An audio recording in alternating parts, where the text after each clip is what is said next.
As promised, here's our TSN Hockey analyst, Martin Biron, to talk about the 6-1 Oiler win in game number 3. And Marty, Connor McDavid gets 2 goals in game 3. Now, he's leading the league in playoff scoring, but he's been surprisingly quiet on the actual goal-scoring front. But in your opinion, was it just a matter of time? It was a matter of time. Look, he only had 1 goal in his previous 10 playoff games, but the chances were there, right? In those 10 games, 49 slot shot attempts. That's huge. That leads the league by a mile, right? He's had the most slot attempts in the league so far. The expected goals, he's number 1 in expected goals, and he created a lot of chances. But what I love most about Connor McDavid in this game is he was in on all 3 goals. The first goal, he was the screen in front on Evan Bouchard. The second goal makes it 2-0. That's a big goal 36 seconds later. Then the goal late in the second. That is so important because, you know, Dallas took over the second period. Then all of a sudden you get McDavid.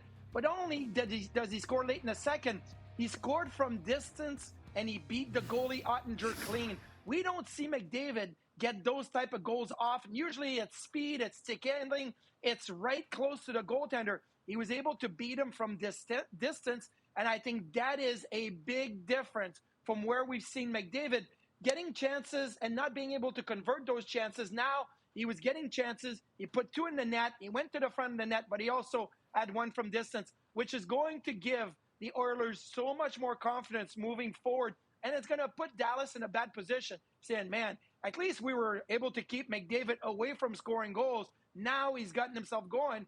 And listen, he could score 3 or 4 more goals in the conference finals, which if he does, it's going to put the Oilers in the Stanley Cup final because McDavid, once he gets going, is really hard to be stopped. And then Stuart Skinner, who already had 3 shutouts to the Stanley Cup playoffs going into game 3, allows just 1 goal on 34 shots. He looked terrific. In fact, Marty, would you say, despite the fact it wasn't a shutout, would you say this is the best he's actually looked in the postseason?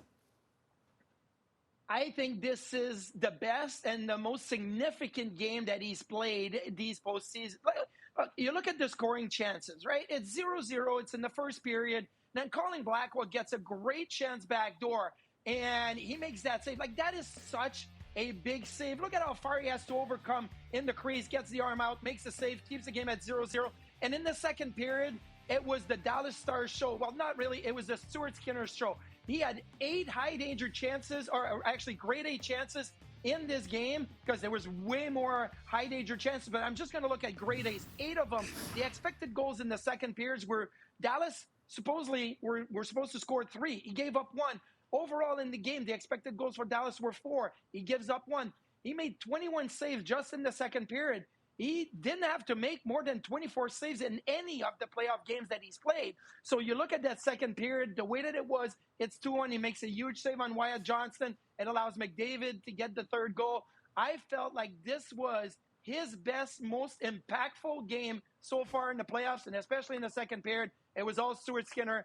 It was a big W for the Oilers, but a big W for Skinner as well. And you alluded to that second period, Marty. It wasn't the cleanest game for the Edmonton Oilers, but they get the 6 goals. They win by 5 goals. You know, watching that game, how confident should Edmonton feel after that Game 3 win? They should feel confident because you're right. It wasn't the best of game, but they took advantage of the situations that were presented to them. Look, in the first period, when Kulak sends the puck up into the netting, that should be a penalty for delay of game. Now, you can do 2 things, right? You can, well, maybe keep playing the period and not score any goals, or you can turn it on and score a goal 10 seconds later. Evan Bouchard scores, score a goal, Connor McDavid 36 seconds later. And the other thing is the Oilers played to their identity. What I mean is this season, in the regular season, they were number 1 in rush chances, but they were only 19th in rush goals. Well, in the playoffs, they're number 1 in rush chances and number 1 in rush goals. And you look at McDavid's goal, Bouchard's goal, Hyman, 2 goals in the third period. They're all rush goals. So what do? You're putting so much pressure on the Dallas Stars defense because right now they know they're playing against a team that has a lot of confidence. And they say, we got to be up on them. We got to be up at the blue line. We got to be up in the neutral zone. And the Oilers really turned the speed up and were able to create off the rush and score off the rush. 4 goals off the rush in this game. So to me, you took advantage of the opportunities early in the game, and then you played to your identity. You waited for the rush chances, and you converted on them. So 7 different Edmonton Oilers have 5+ goals in these Stanley Cup playoffs. Talk about depth. Game 4 will be Tuesday in Edmonton. Marty Biron, thanks for appearing on our television program today.